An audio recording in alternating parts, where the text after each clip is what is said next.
Bonjour à tous, bienvenue sur Rock'n'Roll. Aujourd'hui, on va parler de chevaux fiscaux et de chevaux réels. Quelle est la différence? Qu'est-ce que c'est qu'un cheval fiscal? Qu'est-ce que c'est que 500 chevaux? Qu'est-ce que c'est qu'une 2 chevaux? On va le savoir tout de suite.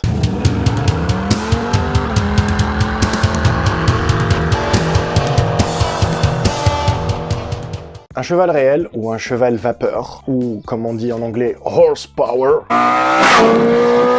Quand vous entendez parler d'une voiture qui fait 500 chevaux, 450 chevaux, etc. Donc ça, ce sont des chevaux réels. Ce sont des chevaux basés sur la puissance qui va tracter de manière physique la voiture. Comment ça se calcule un cheval réel? Un cheval réel ou un cheval vapeur, c'est une unité de mesure. C'est comme le mètre, le kilomètre, le litre, etc. Mais qui n'est pas universel. Partout dans le monde, 1 kilomètre équivaut à 1 kilomètre. Le système métrique est universel. Même si aux États-Unis on compte en miles, le kilométrage est universel. Le cheval vapeur n'est pas universel. Donc ça veut dire qu'il n'est pas calculé de la même manière dans tous les pays. En France, par exemple, un cheval vapeur, ça équivaut à 735 watts. What?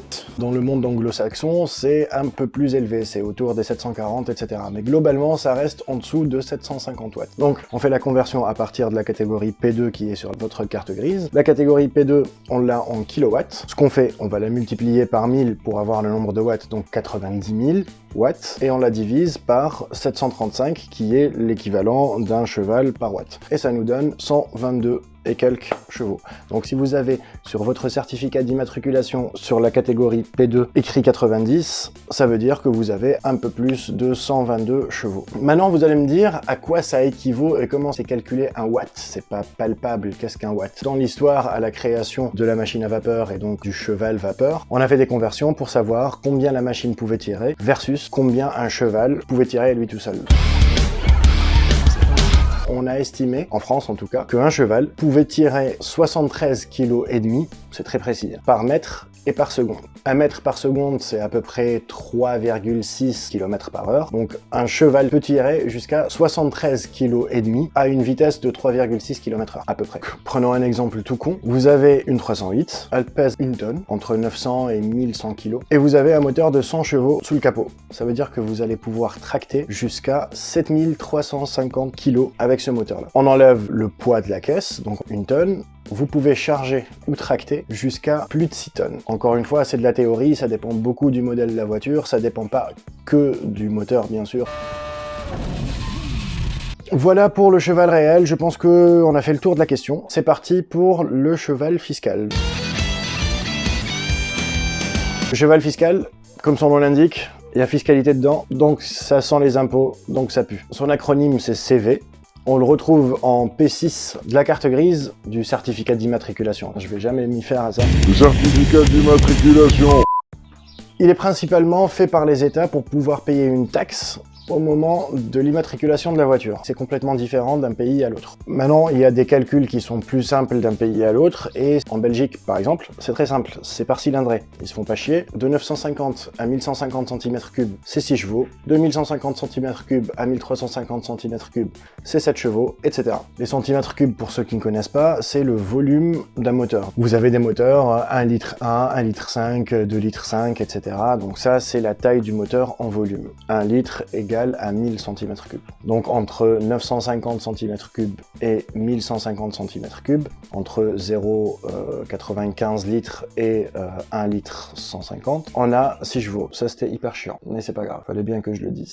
En France, c'est un peu plus compliqué que ça. De 98 à 2020, il y avait un système qui était basé sur la puissance réel, donc sur la catégorie P2 et sur les émissions de CO2. Je vous mets la formule ici, c'est un peu chiant à calculer, mais la taxe était basée sur l'émission de CO2 en plus de la puissance réelle. C'est pour ça que quand on achète une même voiture, entre le modèle, est-ce qu'il est sport, est-ce qu'il est commercial, est-ce qu'il est break, etc. Entre le carburant, est-ce que c'est du diesel, est-ce que c'est de l'essence, entre la puissance, est-ce que c'est un 90 chevaux, est-ce que c'est un 110, est-ce que c'est un 150, sur un seul modèle, le nombre de chevaux fiscaux diffère. Aujourd'hui, à partir de janvier 2020, c'est un peu plus simple. On calcule ça que par rapport au nombre de chevaux réels. Voilà la formule. Ne me demandez pas pourquoi ça a été fait comme ça. En tout cas, aujourd'hui, c'est comme ça qu'on calcule. Prenons encore une fois l'exemple de notre voiture de 100 chevaux. 100 chevaux, ça équivaut à 73,53 en arrondissant kilowatts. C'est ce que vous allez trouver sur votre carte grise. Si on fait le calcul par rapport à ça, donc 73,53 puissance 2 multiplié par 0,00018, ça nous donne 0,90 0,97. On vient ajouter à ça 0,0387 fois toujours P2 73,53. Ça nous donne 2,84 et on additionne le tout. 0,97, 2,84 et 1,34 et on obtient 5, qui est pas déconnant sur un modèle de 100 chevaux aujourd'hui. Cette nouvelle certification et ce nouveau système de calcul est basé principalement sur les nouvelles normes anti-pollution. On considère qu'un véhicule qui est trop polluant, au lieu de calculer sa puissance fiscale par rapport à ce qu'il dégage comme émission de CO2, il préfère juste interdire ce véhicule-là avec les vignettes critères dans les centres des villes, etc. Donc pour ceux qui se posent la question, la 2 chevaux, c'était pas 2 chevaux réels, c'était 2 chevaux fiscaux. Parce que 2 chevaux réels, ça permet à peine de tirer 150 kg, un peu moins, même si la 2 chevaux était légère, mais elle pesait quand même autour des 500 kg. Donc c'était bel et bien des chevaux fiscaux. Voilà, c'était tout pour ce nouvel épisode de Solfège Mécanique. Si vous voulez plus d'épisodes théoriques, plus d'épisodes pratiques, plus d'épisodes sur la restauration de la 4L, n'hésitez pas à vous abonner, mettre la petite cloche. On a un compte Instagram, on a un pseudo-compte Facebook. On se revoit très bientôt. Bye bye bye. Le cheval fiscal. Et la mouche.